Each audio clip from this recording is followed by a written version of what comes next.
கருத்தை வந்து சொல்லலாம் அப்படின்னு நினைக்கிறேன். யாராவது முன் வந்தீங்கன்னாக்க இப்ப வந்து அவங்களுடைய நேரம் இப்போ வந்து ஆரம்பிக்குது.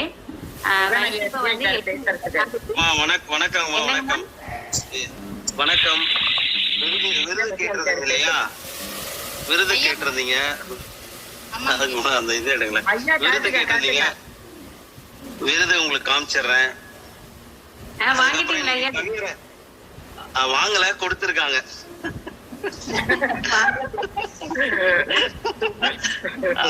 அது இன்னொரு மகிழ்வான செய்தி. இன்னைக்கு ஒரு 55 பேர் கலந்து கொண்ட கவியரங்கத்துல என்னோட கவிதை 5 கவிதைகளில் ஒரு கவிதையாக தேர்வு செய்யப்பட்டு 1000 ரூபாய் பரிசும் பெற்றிருக்கு. 50 கவிதைகள்ல. பாராட்டுகள்.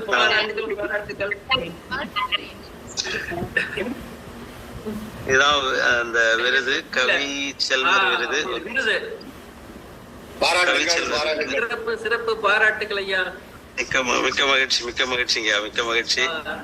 அடுத்தது வாழ்த்துக்கள். இது அவங்க கொடுத்த தொகைக்கான ரிசிப்ட். இது அந்த பணத்தொகை 1000 ரூபாய் பரிசு பெற்ற கவிதை. அந்த கவிதையை நான் உங்களுக்கு ஆடியோ பதிவு பண்றேன் கொஞ்ச நேரத்துல. ஒரு இன்னைக்கு இரவுல நாளைக்கு காலை பதிவு பண்ற அந்த கவிதை, பரிசு பெற்ற கவிதையை பண்ணுங்க. நாளைக்கு நாங்க யாராவது வரலன்னா எப்படி கேட்கறது? நாளைக்கு இன்னைக்கும் பண்ணுங்க, நாளைக்கு. சரி, இன்னைக்கு இரவு நான் பதிவு பண்றேன். மகிழ்ச்சி. சிறப்பா இன்னைக்கு நிகழ்ச்சி போயிருக்கும்னு நினைக்கிறேன். இன்னைக்கு நிறைய நட்புகள் சிறப்பா கலந்துக்கிட்டாங்க. இன்னைக்கு போயிட்டே இருக்கு.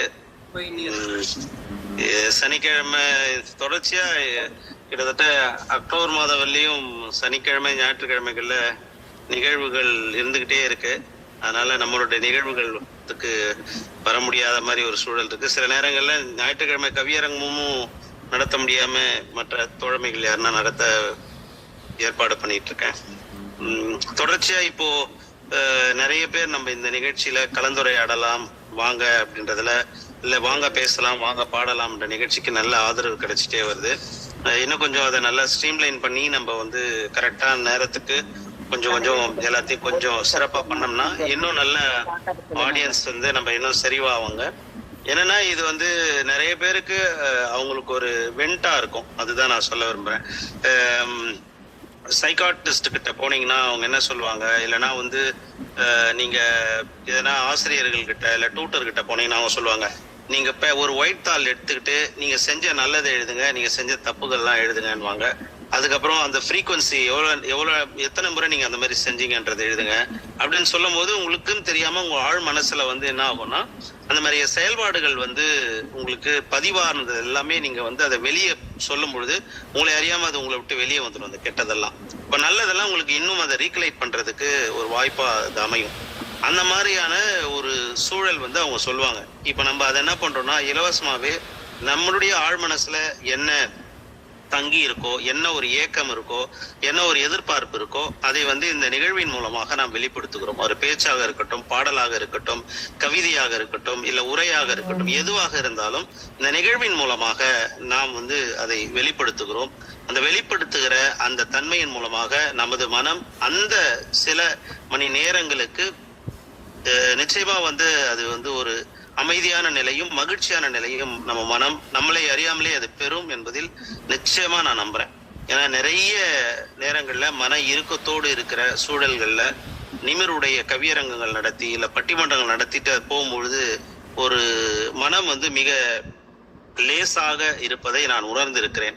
அதே போன்று இன்று வந்து பங்கேற்ற என் நட்புகளும் தோழமைகளும் நிச்சயமாக அப்படிப்பட்ட ஒரு தருணத்தை உணர்வார்கள், அல்லது செல்ல செல்ல அந்த நிகழ்வுகள் செல்ல செல்ல நிச்சயமாக உணரக்கூடிய ஒரு அற்புதமான ஒரு தருணமாக இந்த நிகழ்வுகள் இருக்கும் என்பதனை நான் திண்ணமாக நம்புகிறேன். இதே போன்று இன்று 15-20 இருக்கின்ற நட்புகள் இன்னும் 200 வருவதற்கு நமது யாவரும் கேளீரை நான் மிகவும் பாராட்டுகிறேன். தொடர்ச்சியாக இது போன்ற நிகழ்வுகளை முன்னெடுத்து செய்து கொண்டிருக்கின்ற நமது ஐயா, வணக்கத்திற்குரிய விடியல் குகன் ஐயா அவர்களுக்கும், இதற்கு உறுதுணையாக இருக்கின்ற பேரன்பு தோழமை நிர்மலா தேவி சக்தி அவர்களுக்கும், ஒருங்கிணைப்பாளர்களாக இருந்து மிக சிறப்பான செயல்பாடுகளை தருகிற சேலம் தனலட்சுமி அம்மா அவர்கள், அதே போன்று இன்னும் நம்முடைய நிகழ்வுகளில் பங்கேற்று கொண்டு இருக்கின்ற தொடர்ச்சியாக தன் பங்களிப்பை தருகின்ற ஜெயா வேதாச்சலம் அம்மா அவர்கள், புரவியன் ஐயா அவர்கள், இப்படி அதே போன்று தாமோதரன் ஐயா போன்றவர்கள், கலைஞர் சே திராவிடமணி ஐயா போன்றவர்கள் எல்லாம் இதில் தொடர்ச்சியான தன்னுடைய பங்களிப்பை தந்து கொண்டே இருக்கிறார்கள். நீங்கள் தொடர்ந்து தருவதன் மூலமாக பலரை நீங்கள் உற்சாகப்படுத்துகிறீர்கள், நீங்களும் உற்சாகமாகி விடுகிறீர்கள். அடுத்த முறை நீங்க வரும்பொழுது ஒவ்வொரு நிகழ்விற்கும் ஒவ்வொரு புது நபர்களை நீங்கள் அறிமுகப்படுத்துங்கள். அதாவது எப்படின்னா, இந்த யாவரும் கேளீர் என்பதும் சரி, நிமிரும் என்பதும் சரி, ஒரே ஒற்றை புள்ளியில் தான் இணைகிறது. நாம் பெற்ற அந்த மகிழ்ச்சியை, சந்தோஷத்தை, ஆனந்தத்தை மற்றவர்களும் பெற செய்வது. ஆக அவர்கள் வந்து கொஞ்ச நேரம் இதுல இருந்து அவங்களுடைய திறமைகளை, அவங்களுடைய மனதில் தோன்றுவதை சொல்லும் பொழுது அவங்களுக்கும் ஒரு மகிழ்ச்சி ஏற்படும். அதாவது வந்து ஒரே ஒரு செய்தி மட்டும் நான் சொல்லி நிறைவு செஞ்சிடறேன். இந்த உலகத்துல வந்து எல்லாமே ரொம்ப எளிதானது. என்னன்னா, நீங்க பணம் சம்பாதிக்கலாம், நீங்க கொஞ்சம் எஃபர்ட் போட்டீங்கன்னா பணம் சம்பாதிக்கலாம், பெரிய பணக்காரன் ஆகலாம், வெற்றி அடையலாம், எல்லாமே பண்ணலாம். ஆனா ஒரே ஒரு வேலை தான் மிக மிக கடினமான வேலை. அது என்னன்னா, மேடை ஏறி பேசுறது.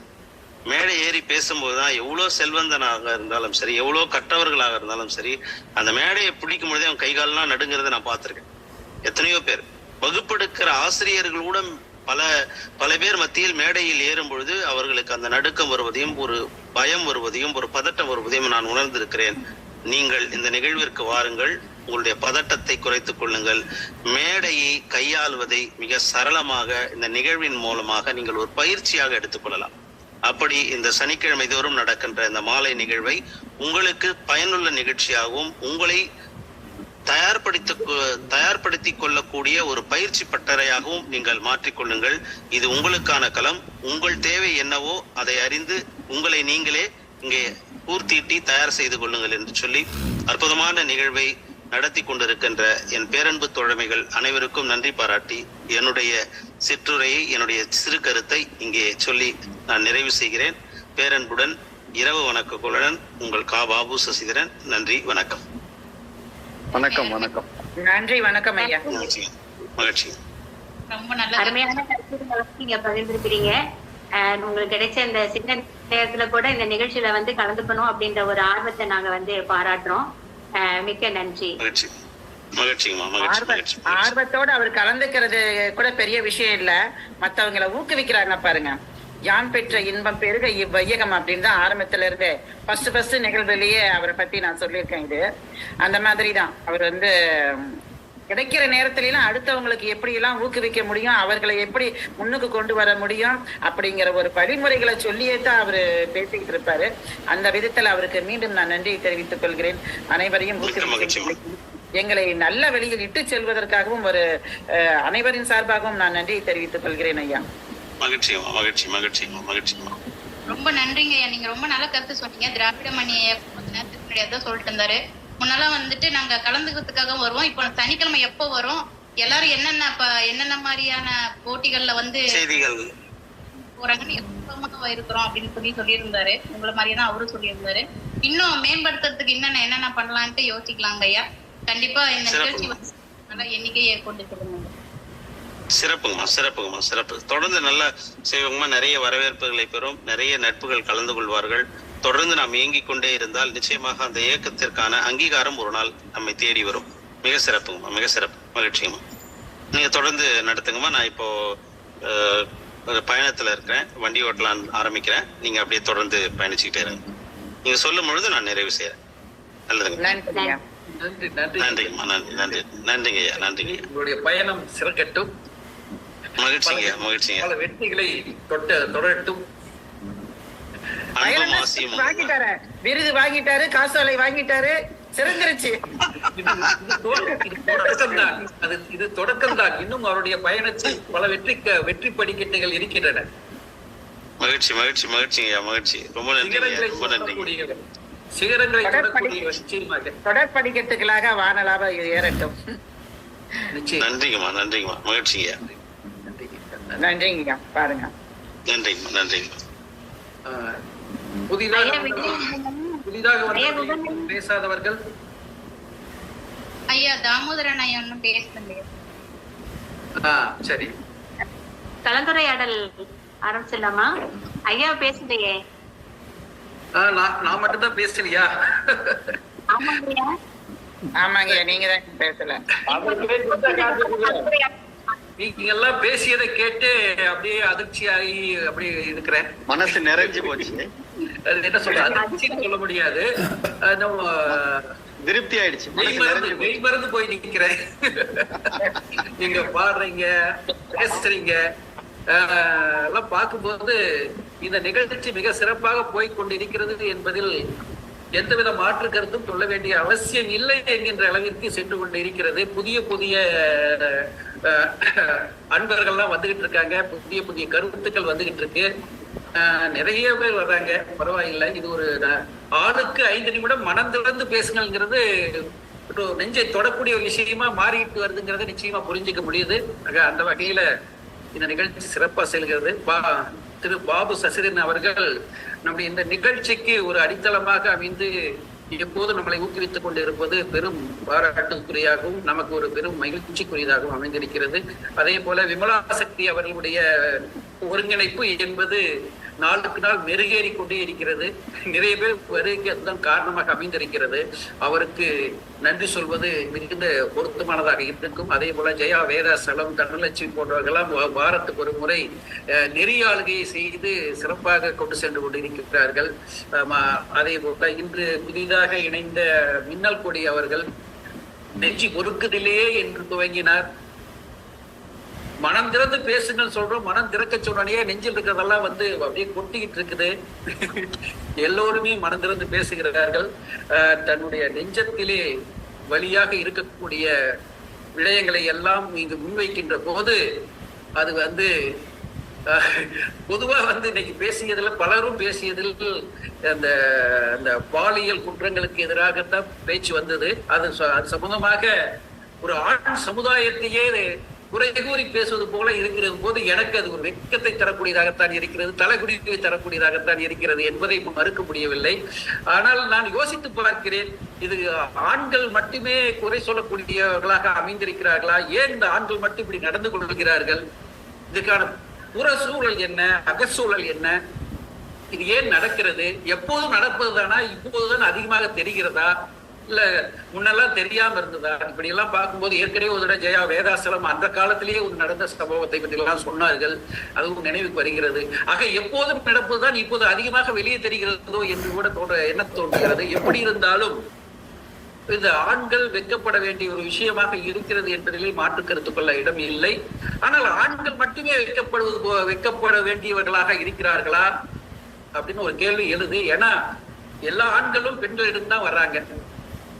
எந்த ஆண்கள்ங்கிறது ஏதோ வேற்று கிரகத்திலிருந்து வந்தவங்க இல்லை, எல்லாமே பெண்கள் மூலமாகத்தான் வரக்கூடியவர்கள் தான். அதற்கு ஆணா இருந்தாலும் பெண்ணா இருந்தாலும் வரக்கூடியவர்கள் எல்லாம் பெண்கள் தான் உருவாக்குகிறார்கள்.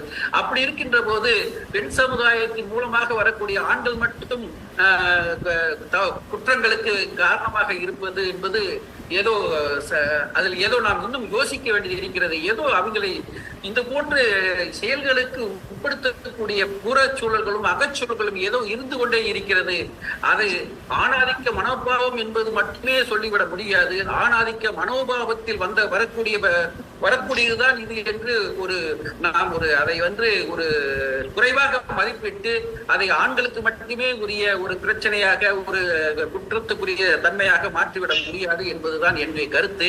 இன்றைய சமூக சூழலில் அகச்சூழலாகட்டும் புறச்சூழலாகட்டும் இரண்டுமே அது போன்ற குற்றங்கள் நிறைய நடப்பதற்கு காரணமாக அமைந்திருக்கிறது. அந்த காலத்திலேயே ஒரு வரிகள் சொல்வார்கள், ஏதோ வந்துட்டா செக்கும் தெரியாது சிவலிங்கமும் தெரியாது என்று சொல்வார்கள். அப்படி ஒரு நிலைமைதான் இன்று நாட்டில் இருப்பதாக தெரிகிறது. அது இப்போது இருக்கிறதா எப்போதும் இருக்கிறதா என்பது எனக்கு புரியவில்லை.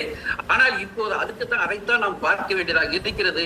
இன்று இருக்கக்கூடிய பல்வேறு விதமான அகசூழல் இருக்கிறது. ஆக இது எல்லோருமே அதை எப்படி மாற்றுவது என்பதில் பொறுப்பெடுத்து செயல்பட வேண்டிய விஷயம். நம்முடைய குழந்தைகளுக்கு நாம் குற்றத்தை செய்யக்கூடிய நம்முடைய சகோதரர்களாக இருக்கலாம், நம்முடைய குழந்தைகளாக இருக்கலாம்.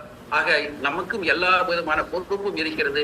ஆக ஒவ்வொருவரும் ஆணாக இருந்தாலும் பெண்ணாக இருந்தாலும் இது போன்ற செயல்கள் நடைபெறாமல் இருப்பதற்கு நாம் என்ன செய்ய வேண்டும், நாம் எப்படி நடந்து கொள்ள வேண்டும் என்பதை பற்றி நாம் சிந்திக்க வேண்டும். ஏன்னா எல்லா மாற்றங்களும் அவரவரிடம் வர வேண்டும். மாற்றங்கள் என்பது நம்மிடமிருந்து தான் தொடங்க வேண்டும் என்பார்கள். ஆக இந்த குற்றங்கள், இந்த செயல்கள் குறைவதற்கு, மட்டுப்படுவதற்கு, இல்லாமல் போவதற்கு நாம் என்ன செய்ய வேண்டும் ஒவ்வொருவரும் என்பதை நாம் ஒவ்வொருவரும் சிந்தித்து பார்க்க வேண்டும். நமக்கு தெரியக்கூடிய கருத்துக்களை மற்றவர்களுக்கும் பகிர்ந்து கொள்ள வேண்டும் என்ற அடிப்படையிலே அதற்கு ஒரு விடயத்தை தெரிவித்துவிட்டு, தகவலை தெரிவித்துவிட்டு, இன்றைய நிகழ்ச்சியில் நான் வழக்கம் போல நான் ஒரு திரைப்படம் பார்த்தேன் என்று சொல்வதே வழக்கம். அப்படித்தான் ஆகிட்டு இருக்கு. ஆக இந்த வாரத்தில் நான் பார்த்த திரைப்படம் வாழை. அந்த வாழை திரைப்படத்துல எத்தனை பேர் பார்த்தீங்கன்னு தெரியல. ஒரு அருமையான ஒரு சிறப்பான படம் என்று சொல்லலாம். அடித்தட்டு மக்களின் ஏழ்மையை யதார்த்தமாக சொல்லியுள்ள திரைப்படம். சாதி கட்சி எல்லாம் பிரச்சாரம் செய்யவில்லை, சாதியை பத்தி பிரச்சாரம் செய்யல, கட்சியை பத்தி எல்லாம் பிரச்சாரம் செய்யல, மனித வாழ்வை பிரச்சாரம் செய்துள்ள படம். சாதிக்கும் கட்சிக்கும் பிரச்சாரம் செய்யவில்லை என்றாலும் சாதியின் அழுத்தங்களையும் கட்சியின் அவசியத்தையும் ஆதரவையும் கோடிட்டு காட்டுகின்ற படம். சில விஷயங்களை மட்டும் சொல்லிட்டு முடிச்சுக்கிறேன். முக்கிய கதாபாத்திரங்களாக உள்ள சிறுவர்கள் மற்றும் இதர கதாபாத்திரங்கள் எல்லோருடைய நடிப்பும் தத்ரூபமாக இருந்தது. எளிமையான மிக வலிமிகுந்த கதை. வாழைத்தார் சுமக்க நிர்பந்திக்கும் ஏழ்மை சூழலும், பள்ளியில் ஒரு ஆசிரியை மீது ஏற்படும் ஈர்ப்பினால் துடிக்கும் மனமும் எதிரெதிராக களமாடி உள்ள கதை இந்த படத்தின் கதை. படம் பார்த்தா புரியும் நான் சொல்றது. அதை பற்றி விரிவா சொல்லல. வாழை சுமக்கும் வலிக்கு தீர்வு இல்லையா? வாழையை இந்த மாதிரி பசங்க, சிறுவர்கள், பள்ளிக்கூட குழந்தைகள் எல்லாம் சுமந்து போய் கஷ்டப்படக்கூடிய சூழ்நிலையை இருக்கு. இதுக்கெல்லாம் ஒரு தீர்வு இல்லையா என்று பார்த்தால் இன்று அறிவியல் கண்டுபிடிப்புல அதுக்கெல்லாம் தீர்வு வந்துடுச்சு. இன்னைக்கு வாழைத்தோட்டத்துக்குள்ளேயே அந்த வாய்க்கால் மேலாக ஒரு ட்ரெயின் எல்லாம் அந்த ஏர் பஸ் மாதிரி போட்டு அந்த வாழைக்குள்ள அப்படியே வரிசையா கொண்டுட்டு போற மாதிரி எல்லாம் ஏற்பாடு வந்துடுச்சு. அதையெல்லாம் பார்க்கின்ற போது, இந்த தீர்வு வந்ததை பார்க்கின்ற போது மனசுக்கு ஒரு பக்கம் மகிழ்வாக இருந்தாலும் கூட இது போன்ற குழந்தைகள் எல்லாம் பள்ளி அனுபவிக்கக்கூடிய நிலை மாறக்கூடியதாக அமைந்திருக்கிறது என்பது ஒரு மகிழ்வாக இருந்தாலும் கூட, அதே சமயம் இப்படி ஒரு கருவிகள்லாம் வரும்போது இருந்த வேலையும் பறி போய் விடுகிறதே அதுவும் ஒரு வழியாக தோன்றுகிறது என்று எண்ணத்தோடு என்னுடைய பதிவை இன்று நிறைவு செய்து கொள்கின்றேன். சரி, எல்லோரும் பாடுறீங்க, நீங்கெல்லாம் பாடும்போது நானும் தான் பாடினா என்னன்னு எனக்கு தோணுது. ஆனா ஒரு பாட்டையும் பாடி பாடலாக இருக்காது, வசனமாக இருக்கும். வசனமாக இருப்பதை கேட்டு பொருள் புரிந்து கொள்ளுங்கள், பாடலாக தோன்றினால் கேட்டு ரசியுங்கள் என்று கூறிக்கொண்டு, சொந்தமுள்ள வாழ்க்கை சொர்க்கத்துக்கு மேலே, சொத்து சுகம் ஏதும் வேண்டாம் ஐயா, சொன்ன கதையில் கேட்ட கதையில் இந்த கதை போல வேறேதையா, 1000 யானை பழம் அண்ணன் தம்பி சேர்ந்திருந்தா பாசத்தையும் ரோசத்தையும் பந்தி வைக்க முந்தும், புன்னகைக்கும் கண்ணீருக்கும் வேறுபாடு ஏதும் இல்லை, ஆனந்தமே வீடு முழுக்க துள்ளி விளையாடும், ஒரு ஆடமர விழுதா பல உறவு ஒன்னா வாழும், பார்க்கும் நெஞ்சம் பாசத்திலே ஊஞ்சலாடுதே, ஒரு கண்ணு கலங்கினாலும் பல கைகள் துடைக்க வருமே, இப்படி ஒரு கூட்டுக்குள்ளேதான் வாழ ஏங்குதே, சொந்தமுள்ள வாழ்க்கை சொர்க்கத்துக்கு மேலே, சொத்து சுகம் ஏதும் வேண்டாம் ஐயா, சொன்ன கதை இல்ல கேட்ட கதை இல்ல, இந்த கதை போல வேறேதையா. அவ்வளவுதான். நன்றி, வணக்கம். ஐயாவோட பாடல் வந்து ரொம்ப அருமையா இருந்துச்சு. அவரு வந்து பாடுறப்ப அவருடைய பாடி லாங்குவேஜ் வந்து ரொம்ப அருமை. அந்த கருத்துல அந்த பாட்டுல வந்து என்ன கருத்துக்கள் சொன்னாங்களோ அது வந்து அவருடைய அசைவுகள் மூலமா நம்ம புரிஞ்சுக்கிற மாதிரி இருக்குது. ரொம்ப நன்றிங்க ஐயா நீங்க பாடினது. அப்புறம் வாழை என்ற திரைப்படத்தை பத்தி நீங்க அருமையா அவர் கருத்து சொன்னீங்க. எல்லாரும் வந்து நமக்கு நேரம் கிடைத்த அந்த வாழை என்ற படத்தை வந்து நம்ம பார்க்கலாம் அப்படின்னு நினைக்கிறேன். உங்களுடைய கருத்துக்கு ரொம்ப நன்றி. அடுத்தது வந்து கலந்துரையாடல் மணி வந்து 8:50 ஆயிடுச்சு. 9 மணிக்குள்ள முடிச்சுக்கலாம்னு சொன்னாங்க. 10 நிமிடங்கள் வந்து கொடுக்கப்படும் அப்படின்னு நினைக்கிறேன். 10 நிமிடங்கள் வந்து பேசுறதுக்கு வாய்ப்பு தேடி யாராவது இருந்தாங்கன்னா பேச அனுமதிக்கலாம். 9 மணிக்கு மேலையும் அது வரைக்கும் 9 மணி வச்சுக்கலாம். சரிங்க ஐயா, சரிங்க ஐயா. யாராவது கலந்துரையாடல் நிகழ்ச்சி இப்பொழுது ஆரம்பிக்கப்படுது. யாராவது வந்து பேசணும்னு நினைச்சீங்கன்னா முன் வந்து பேசலாம். தாமோதரன் ஐயா எப்பவும் பேசுவாங்க, அவரை ஃபர்ஸ்ட் பேச சொல்லுங்க. யாருங்க மேம்? தாமோதரன் ஐயா பேசுவாங்க, அவரை ஃபர்ஸ்ட் பேசுவாங்க. புரவீன் ஐயா வந்து சாரிங்க ஐயா வந்து தாமோதரன் ஐயா வாங்க சொல்லுங்க. அம்மா ஒன்னும் பிரச்சனை இல்லை, அருமை அருமை, ஒண்ணுமே நமக்கு இல்லை. அடுத்தது போயிட்டு பிரவீன் சார் பேச சொல்லுங்க, கேட்டுட்டே இருக்கிறேன். சந்தோஷம். சொல்லிட்டாங்க ஐயா வந்து மன்னிக்கணும். தாமோதரன் ஐயா வந்து நீங்க பார்வையாளரா பாத்துட்டு இருக்கிறீங்க, பேசுறதை கேட்கறதுங்க. அதனால ஒன்றும் கவலைப்படாதீங்க, அவர் பேச சொல்லுங்க. இன்னும் கொஞ்சம் 10 நிமிஷம் தான் இருக்குது, சீக்கிரம் பேசுங்க ஐயா. நான் ஒரு நிமிஷம் பேசலாமா? இங்க சகோதரிக்கு பாட்டுனாலதான் இந்த சொந்தமுள்ள வாழ்க்கையே வந்தது. நம்ம எல்லாம் சொந்தமாயிட்டோம் அப்படின்னு சொல்ல வந்தேன், வேற ஒண்ணு இல்லை. நாங்க வந்து குடும்பத்தையும் சேர்த்து வச்சு நாங்க பாடுறோம்னு ஐயா பாடிட்டாரு. மேலாள் நீதிபதி ஐயா ஒரு சந்தேகத்தை எழுப்பினாரு. அதாவது அகச்சூழலா புறச்சூழலா இங்க நடக்கக்கூடிய அக்கிரமங்களுக்கு எல்லாம் எது காரணமா இருக்கு, இதுக்கு முன்னாடி இருந்துச்சா இப்பதான் ஆரம்பிச்சிருக்காங்களா அப்படிங்கிற ஒரு பலவிதமான கேள்வியை கேட்டாரு. இது வந்து தொற்று நடந்து வரக்கூடிய ஒரு விஷயம்தான். மக்கள் தொகை பெருக்கம் மீடியாக்கள் வந்ததுனால நமக்கு வெட்ட வெளிச்சமாக இது தெரிஞ்சுக்கிட்டு இருக்கு. இதுக்கு முன்னாடி மன்னராட்சியா இருக்கட்டும், அதுக்கு முந்தின காலங்களா இருக்கட்டும், அல்லது திரைப்படங்களாக கூட இருக்கட்டும், நல்ல திரைப்படங்கள் வந்து கொண்டிருந்த நாட்கள்ல கூட சில திரைப்படங்கள்ல சில இயக்குநர்கள் வந்து அந்த பாலியல் வன்கொடுமை காட்சி இருந்தா தான் அப்படின்ற மாதிரி தயாரிப்பாளரே சொல்லுவாங்க. 2 பாடலு, 2 ஃபைட்டு, 2 ரேப் சீனு அப்படின்னு பேசுவாங்க. பகிரங்கமா வரும், நம்ம பழைய படங்கள்லாம் பார்க்கலாம். இதெல்லாம் இருந்துச்சு. ஆனா இப்போ வந்து ரொம்ப நமக்கு எல்லாருடைய கையிலயும் வந்து அப்படியே மாய கண்ணாடி வந்துருச்சு. அதனால நம்ம எல்லாத்தையும் பாக்குற ஒரு சூழல் வந்திருக்கு. இரண்டாவது, இந்த நிலை வந்து என்ன காரணமா இருக்கணும், இப்ப மது வந்து ரொம்ப மிதமிஞ்சி போயிடுச்சு. அன்னைக்கு அது கிடையாது. மது வந்து எங்க பார்த்தாலும் ஆறா ஓடுது. அவன் குடிச்ச உடனே அவன் வந்து தன்னையே இழந்து தன்னுடைய கிறுக்கனா மாறுறான். அதனாலதான் காரணமாகுது அப்படின்ற மாதிரி தெரியுது. வாலி ஐயா சொன்ன மாதிரி எல்லா விஷயத்துக்கும் வந்து எதையும் துணையாக மதுவை கொள்வார் அப்படின்னு சொல்லி ஒளிவிளக்கு படத்துல பாட்டு வரும். அந்த பாட்டுல வந்து அந்த தைரியமாக சொல் நீ மனிதன் தானா அப்படின்ற பாட்டுல கடைசியில சொல்லுவார், இந்த தவறுகளுக்கெல்லாம் வந்து எதற்கும் துணையாக மதுவை கொள்வான், கேட்டால் நான் தானே மனிதன் என்பான் அப்படின்னு ஒரு அன்னைக்கே சொன்னாரு. அதுதான் இன்னைக்கு துணையாக மதுவை மதுவிலேயே இயங்கிக்கிட்டு இருக்காங்க. மதுவை குடிச்ச உடனே அது ரொம்ப மோசமான ஒரு சூழல் ஓடிக்கிட்டு இருக்கு. இந்த மதுவை ஒழிப்பதற்கு அல்லது மதுவை வந்து ஒரு கட்டுப்படுத்துவதற்கு நாம வந்து ஒரு அரங்கத்துல பேசிட்டு இருக்கோம். இது மூலமாக நம்ம நீதிபதி ஐயா மூலமா கூட நம்ம ஒரு மையமாக இருந்து 8 திசைகளுக்கும் இந்த மது சம்பந்தப்பட்ட இந்த மாதிரி அக்கிரமங்கள் சம்பந்தப்பட்ட விஷயங்களுக்கெல்லாம் ஒரு முடிவு கட்டுவதற்கான ஒரு குரலை வந்து நம்ம ஒரு மையத்துல இருந்து நம்ம எழுப்ப ஆரம்பிச்சோம்னா ஏதோ கொஞ்சம் நம்மளால முடிஞ்ச இந்த பிறப்புக்கு நம்மளால முடிந்த ஒரு நன்மையை செய்யலாம் அப்படின்னு. ஏன்னா சொந்தமுள்ள வாழ்க்கை அப்படின்னு பாட்டு பாடினாரு நீதிபதி.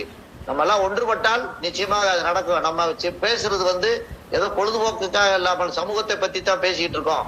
அதனால சமூகம்ன்றது நம்ம வீட்டு பக்கத்திலேயே இருக்காங்க. நம்ம நடந்து வர ரோட்லயும் சமூகம் தான் இருக்கு, பஸ்ல போக சமூகம், ரயில்ல சமூகம், எங்க பார்த்தாலும் சமூகம் இருக்கு. ஆனா சமூகம் பூரா குளஞ்சுவை கிடக்கு. ரொம்ப கேவலமா இருக்கு. இந்த கேவலத்துக்கெல்லாம் நம்ம வந்து அரசாங்கத்தினுடைய அந்த அந்த ஆலோசனை கதவுகளை தட்ட வேண்டும். நம்முடைய கருத்துக்கள் அதை கொஞ்சம் ஆழமாக நம்ம வந்து விதைக்கணும். அதை எந்த நம்ம மூலமாக அதை இயங்கட்டும். முதல்ல ஒன்னிலிருந்து தொடங்குன்னு சொல்லும் மாதிரி நம்மிலிருந்து தொடங்குவோம். அதுக்கான ஒரு வடிவத்தை வந்து ஆலோசனை பண்ணி ஒரு காலகட்டத்துக்கு நோக்கி நம்ம அடி எடுத்து செல்வோம். ஏன்னா எடுத்த உடனே எடுத்தேன் கவித்தையும் நம்ம செய்ய முடியாது. இது மிகப்பெரிய ஒரு சென்சிட்டிவான ஒரு மேட்டர் ஓடிக்கிட்டு இருக்கு. இதை வந்து நம்ம பார்த்துக்கிட்டே இருக்கோம். இதை பத்தி பகிர்ந்துகிட்டு இருக்கோம், வேதனைகளை பகிர்ந்துகிட்டு இருக்கோம். அடுத்தவங்க அங்க நடக்கிறது நம்ம வீட்டுல நடந்ததாக, நம்ம பிள்ளைக்கு நடந்ததாகத்தான் நம்ம ஒண்ணும் பதறோம். அதே காரணம், அந்த உணர்வுகள் இருக்கிறவங்க தான் இதுல இருக்காங்க. அதுல பல பேர் வந்து இந்த ரயில்ல ஓடும் போது கூட ஒரு எமர்ஜென்சி அந்த செயினை பிடிச்சி இழுக்கிறது கூட ஒரு தைரியம் இல்லாத ஒரு சமூகத்துக்கு மத்தியில அவங்களோட பயணிக்கிறது எப்படி ஒரு பெண்ணு வந்து இப்படி பயணிக்கும்? பக்கத்து சீட்ல இருக்காங்க, அவங்க இருக்காங்க, இவங்க எல்லாம் நம்மளை காப்பாத்துவாங்களே அப்படின்னு நினைச்சுதானே அந்த பொண்ணு உட்காந்துருக்கோம். ஆனா அந்த கத்திக்கிட்டு ஓடும் போது அவன் எவனா ஒருத்தன் அந்த அந்த சங்கிலிய பிடிச்சி, அபாய சங்கிலிய பிடிச்சி இழுத்துருக்கலாம் இல்லையா? இதெல்லாம் இது நம்ம சொல்லியா தரணும். இவ்வளவு விஷயங்கள் எனக்கு என்ன உனக்கு வந்தா எனக்கு என்ன அப்படின்ட்டு போயிட்டு இருக்கு. ஆனால் இதற்கு அடிப்படையாக போதைப் பொருள்கள் மிக முக்கிய பங்கு வகிக்கிறது. இதற்கு நாம் வந்து ஒரு தீர்வு கட்ட வேண்டும் என்றால் நாம் 4 பேர் இல்ல, நாம் 4 பேர் சேர்ந்தது. எண்ணங்கள் தான் பெரிய வலிமையானது, எண்ணிக்கை வலிமையானது கிடையாது. எண்ணங்கள் வலிமையான எண்ணங்களை நம்ம விதைத்தோமானால் நிச்சயமாக நம்முடைய அந்த அழுத்தம் போய் தட்ட வேண்டிய இடத்தை தட்டும். ஐநா சபையை கூட தட்டலாம். அதற்கான கரெக்டான ஒரு வடிவத்தை நாம் வந்து உருவாக்கணும். இதுதான் என்னுடைய கருத்து. நீதிபதி ஐயா அவர்களுக்கு அவருடைய பேச்சில இருந்து எனக்கு கிடைச்ச ஒரு ஆலோசனை. நானுமே நினைச்சேன் ஐயா அவர்கள் வந்து இல்ல இப்பதான் நடக்குதா, இல்ல முன்னிருந்த நடக்குதா, இல்ல இப்பதான் அதிகமா வெளியே தெரியுதா அப்படின்னு அவரு கேட்ட போதே சொல்லிட்டு இருக்கும் போதே நினைச்சேன். இப்ப மீடியாக்கள் அதிகமாயிருச்சு, செல்போன்கள் கையில இருக்கு, டிவி ஒரு வீடு தவறாத டிவி இருக்கு, அதுல எல்லாமே நமக்கு வந்து தெரிஞ்சிடுது. அதனாலதான் இது வந்து அதிகம் வெளியில உடனுக்குடன் அங்கங்க நடக்குது, அங்க நடக்கிறது, இங்க நடக்கிறது, எதிர்த்த வீட்டுல நடக்கிறது, பக்கத்து வீட்டுல நடக்குது, அந்த மாதிரி எங்க நடந்தாலும் அதெல்லாம் உடனுக்குடன் தெரிஞ்சது. அந்த காலத்திலே நடந்தது, ஆனா அது வெளியில தெரிய வாய்ப்புகள் இல்லை. அக்கம் பக்கத்துல இருக்கிறவங்களோட அப்படியே நின்று போயிருச்சு. அவங்க மொழியில கொஞ்சம் தொலைவுல இருக்கிறவங்களுக்கு தெரிஞ்சதுன்னா அது இருந்தது. இன்னைக்கு கூட நானும் நெஞ்சு பொறுக்குது இல்லையே அப்படிங்கிற ஒரு கவிதையை தான் கொண்டு வந்திருந்தேன். நம்ம மின்னல் கொடி தலைமை ஆசிரியர் அம்மா அவர்கள் அதை வாசித்து விட்டதால் நம்மளும் அதையே தொடர்ந்து போயிட்டு இருக்க வேண்டாமே அப்படின்ட்டு நானும் என்னுடைய கொள்கையை மாத்திட்டு வேற பேசிட்டேன், ஒரு பாடல் பாடிட்டேன். சரி, கொஞ்சம் நிகழ்வுகள் வந்து இதை தொட்டே போயிருச்சு. இன்னைக்கு கொஞ்சம் ஒவ்வொருத்தரும் சொன்னதே வந்து இந்த பெண்களின் நிலைமை இன்னைக்கு எப்படி பாதிக்கப்பட்டிருக்கு அப்படிங்கறதே தொடர்ந்து போனதுனால சரி நம்மளும் அதை இன்னும் சொல்லிட்டு இருக்க வேணாண்டா நானும் மாத்திட்டேன். ஆனா உணர்வுகள் வந்து அதை நோக்கித்தான் போய்கிட்டு இருக்கிறது. பாக்குறதும் கேட்கறதும் நம்ம துடிக்கிறதும் எல்லாம் வந்து அப்படிதான் ஆயிட்டு இருக்கு. இந்த காலகட்டத்துல அதிகமாக வெளியில தெரியறதுக்கு வந்து மீடியாக்களின் துணைகள் தான் நமக்கு அது வந்து இன்னைக்கு வெளிப்படுத்துது, வேற ஒன்றும் இல்லை. ஐயா சொன்ன மாதிரி அந்த காலத்துல இருந்ததுதான் இன்னைக்கு நடந்துகிட்டு இருக்கிறதா. ஆனாலும் இப்பொழுது நடப்பது ரொம்பவும் அராஜகம். குழந்தைகளையாகட்டும், வயதானவர்களையாகட்டும், எந்த வயதில் இருக்கும் பெண்மணிகளாகட்டும் என்றும் யோசிக்காமல் கொஞ்சம் கூட மன உணர்வு வந்தது, மனச்சாட்சி என்பது இல்லாமல் நடந்து கொண்டிருக்கிறார்கள் என்பது அது உண்மையிலேயே நம்ம ஏற்றுக்கொள்ள வேண்டிய ஒன்றுதான். அது இப்பொழுது நடப்பது மிகவும் அராஜகமான ஒன்று. யாரை யார் எப்படி துன்புறுத்துகிறார்கள் என்று தெரியாமல் வாய்ப்பு கிடைத்தால் அத்தனையும் ஒரு 3 வயது குழந்தை முதல் கொண்டு துன்புறுத்தி இருக்கிறார்கள் என்றால் இது மிகவும் கொடுமையான விஷயம். இதை விட ஒரு 3 வயது குழந்தை பாதிக்கப்பட்டிருக்கிறது என்றால் அதை விட மிகவும் கொடுமையான விஷயம் வேற எதையும் சொல்லிவிட முடியாது. அந்த அளவுக்கு பெண் குழந்தைகளையும் பெண்களும் பாதிக்கப்பட்டிருக்கிறார்கள் என்பது உண்மை. நல்லா சொன்னீங்க. ஏன்னா பாத்தீங்கன்னா வச்சுக்கோங்களேன், நம்ம ஐயா சொல்ற மாதிரி இது இப்பதான் தெரியுதா, அது வந்து எனக்குமே அப்பப்போ தோணும். இதெல்லாம் வந்துட்டு இப்பதான் வந்து எல்லாம் வெளிப்படையா தெரியுது. அதுவுமே ஒரு 2 நாள் பிளாஷ் நியூஸ் மாதிரி, பிரேக்கிங் நியூஸ் மாதிரி வந்துட்டு போயிடுது. அதுக்கப்புறம் அந்த நியூஸ் எந்த மாதிரி ஆச்சு, என்ன தீர்ப்பு வந்துச்சு அப்படின்றது கூட நம்மளுக்கு வந்து இன்னும் வெளிப்படையா தெரியல. அதுவுமே இப்ப இந்த கொல்கத்தால நடந்த சம்பவம் கூட அந்த பொண்ணு ஒரு டாக்டர், ஒரு பெரிய பதவியில இருக்கிறாங்க. அந்த மாதிரி ஒரு இடங்க வந்து இன்னும் வெளிப்படையாக இன்னைக்கு பல போராட்டங்கள் அங்க நடந்துட்டு இருக்கு, கடையடைப்புகள் நடந்துட்டு இருக்கு. இதே வந்து நம்ம தெருவுல நம்ம வீட்டு பக்கத்துல நடக்கிற ஒரு சின்ன சின்ன குழந்தைக்கு நடக்கிறது கூட வெளியே வர மாட்டேங்குது. இன்னும் அந்த பயத்தோட வெளியே சொல்றதுக்கு பயத்தோட தான் இன்னும் மக்கள் வந்து நிறைய பேர் இருக்கிறாங்க. நீங்க சொல்ற மாதிரி, ஐயா சொல்ற மாதிரி இன்னொன்னு என்னன்னா, ஒரு தாய் தான், தந்தை கூட நான் சொல்ல மாட்டேன், ஒரு தாய் தான் தான் மகன் வந்து நல்லவன் தீவனம், அவர்கள் முழு பொறுப்பும் அவர்களது தாய் கையில் தான் இருக்கிறது, அவர்கள் வளர்ப்பில் மட்டும்தான் இருக்கிறது. இதை நான் அடிச்சு சொல்லுவேன். நிச்சயமாக. இன்னொன்னு என்னன்னா, பொருளாதாரம் நீங்க வந்து கவர்மெண்ட் வந்து நம்ம குறை சொல்லிட்டு இருக்கோம். நீங்க வந்து பொருளாதாரத்தை வந்து விலைவாசிகள் அதிகம் பண்ணிட்டீங்க, நாங்க பொருளாதாரத்தை தேடி ஓடிட்டு இருக்கோம் போது, அப்போ நீங்க உங்க கடமையை மறந்துடுறீங்களா? பெத்த பிள்ளைங்கிட்ட இருந்து நீங்க உங்க கடமையை மறந்துட்டு நீங்க பொருளாதாரத்தை தேடி வரும்போது ஒரு சின்ன ஒரு செயலியை கையில கொடுத்து அவங்கள தனிமைப்படுத்துறீங்க. அதுல எல்லாமே வருது. நம்ம எதுவுமே வந்து மறைக்க முடியாத அளவுக்கு எல்லாமே பாக்குறாங்க, எல்லா விஷயமே தெரிஞ்சுக்கிறாங்க. ஒரு 5 வயசு 6 வயசு பையன் கூட எல்லாமே தெரிஞ்சுக்கிறாங்க. அப்படிங்கிற நம்ம எந்த மாதிரி வளர்க்கணும், நம்ம எவ்வளவுதான் வந்து கஷ்டப்பட்டு பொருளாதாரத்துல வந்து ஈட்டணும், அந்த மாதிரி ஒரு குறிக்கோள் இருந்தாலும் நம்ம பிள்ளை மேலேயும் வந்து என்னென்ன சமூகத்துல வந்து எப்படி இருக்கணும், எப்படி நடந்துக்கணும் அப்படின்ற ஒரு ஆண்மகன்களுக்கும் பெண் பிள்ளைகளுக்கு என்னன்னா, தைரியமா எதா இருந்தாலும் நம்ம கிட்ட வந்து சொல்லுங்க அப்படின்ற ஒரு மனநிலைமைய பெண் பிள்ளைகளுக்கு வந்து நம்ம வந்து கொடுக்கணும். அது ஆசிரியர்களா இருக்கட்டும், பெற்ற தாயா இருக்கும், தந்தையா இருக்கட்டும், பெண் பிள்ளைகளுக்கு உங்களுக்கு வெளியே என்ன நடக்குது, ஏது நடக்குது, ஸ்கூல்ல என்ன நடக்குது, காலேஜ்ல என்ன நடக்குதுன்றத ஒரு விஷயத்த வந்து பெற்றோர்கள் கிட்ட வெளிப்படையா பேசணும்ன்றத வந்து நம்ம தான் வந்து சின்ன சின்ன குழந்தைங்களுக்கு, நம்ம பெண் பிள்ளைகளுக்கு நம்ம தான் சொல்லி கொடுக்கணும். அந்த அவேர்னஸ் உருவாக்கணும். இது வந்து ஒரு கருத்தா நான் சொல்றேன். இன்னொன்னு வாழைப்படத்தை பத்தி ஐயா சொன்னாங்க. வாழைப்படம் செல்வராஜ் அவர்கள் அவருடைய சொந்த வாழ்க்கை கதைன்னு சொல்லி கூட சொல்லியிருந்தாரு. அந்த படம் நான் பார்த்தேன். உண்மையிலேயே இந்த படம் சிறுவனுக்கு வந்து அந்த சிறுவயதோட அதாவது நம்மலாம் எவ்வளவு சந்தோஷமா விளையாடி இருப்போம், ஒரு விடுமுறை நாட்கள்ல எப்படி விளையாடி இருப்போம், எல்லாம் பண்ணிருப்போம். ஆனா அவங்க வந்து ஏழ்மையா இருக்கிறதுனால அவங்க வந்து ஒரு வாழைத்தார் சுமந்து தான் வந்து அதுல வந்து அந்த வாழைத்தார் வந்து பாத்தீங்கன்னா ஒரு வாழைத்தார் வந்து 100-150 கிலோ இருக்கும். அந்த மாதிரி வந்துலாம் சுமந்துக்கிட்டு அது ஒரு கழுத்துல இருந்து எல்லா நரம்பும் வந்துட்டு செயலில இருந்து போகுது, அதெல்லாம் வந்து இது பண்ணுவாங்க. அதே மாதிரி அந்த உரிமையாளர் வந்து கூலி சேர்த்து கேட்கும் போது அது இன்னொரு விதமா வந்து என்ன பண்ணுவாருன்னா, வண்டி கொடுக்காம வாழைத்தாரி மேரிலேயே அவங்கள உட்கார வச்சு பயணம் பண்ண வைப்பாரு. அதனால பல விபரீதம் நடக்கும். இந்த மாதிரி வந்து இப்ப இருக்கா என்னன்னு எனக்கு தெரியல. ஆனா உண்மையில அந்த படம் வந்து பார்க்க வேண்டிய படம். சமூகத்துக்கு வந்து ஒரு நல்ல கருத்துள்ள ஒரு படம். அதை எல்லாரும் கண்டிப்பா பாருங்க. அதே மாதிரி இன்னொரு படமும் இருக்கு. அது ஒரு அந்நிய வேற்றுமொழி படம், மலையாள படம். அது தமிழ்லயுமே வந்திருக்கு. ஆடு ஜீவிதம்.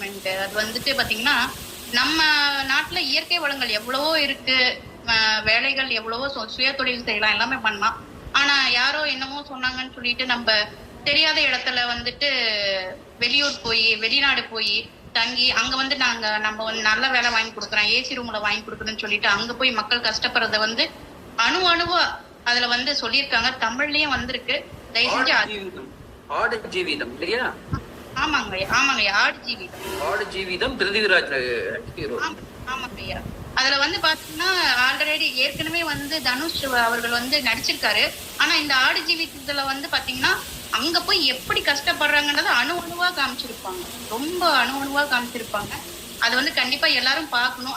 அது மூலியமா வந்து யாரும் ஏஜென்ட் சொல்றதை நம்பி வந்து வெளிநாட்டுக்கு வந்து டக்குன்னு முடிவெடுத்து போயிடக்கூடாதுன்றத வந்து அந்த படம் எப்படி சுட்டிருக்காங்கன்றத வந்து நீங்க பார்த்து தெரிஞ்சுக்கணும்னு நான் கேட்டுக்கிறேன். சரி, ஒரு திராவிட மணி ஒரு பொறியை பற்ற வைத்திருக்கின்றார் அப்படின்னு நினைக்கிறேன்.